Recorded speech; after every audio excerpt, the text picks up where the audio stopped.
যাকে দেখে আমি হয়ে উঠেছিলাম জোনাকি থেকে জ্যোৎস্না, যার প্রেম পাওয়ার জন্য পৃথিবীর প্রেমে পড়া হলো না, জগৎকুল নাম দিয়েছিল তার প্রেমিকা। তাকে দেখার পর চাঁদ, ফুল কিংবা প্রজাপতিকেও সুন্দর মনে হয়নি। তাকে ভালোবাসবো বলে অন্য কাউকে ভালোবাসিনি, তবে সে হয়নি আমার অর্ধাঙ্গিনী। আহ, কি ছিল তার মহিমা! নাম দিয়েছিল জগৎকুল প্রেমিকা। সে তো হারায়নি, বরং আমি হারিয়েছি আমায়। সে বলেছিল ভালোবেসে পাল্টে দেব তোমায় বিচ্ছেদের এই জামানায়। আহ হা হা হা, এর বিপরীতে আমার মুখে সিগারেটের ধোঁয়া আর কবিতায় মানায়। ভালোবেসে হারালাম আমায়।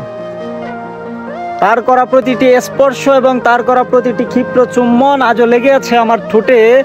শুধু নেই সেই অনামিকা যার নাম দিয়েছিল জগৎকুল প্রেমিকা।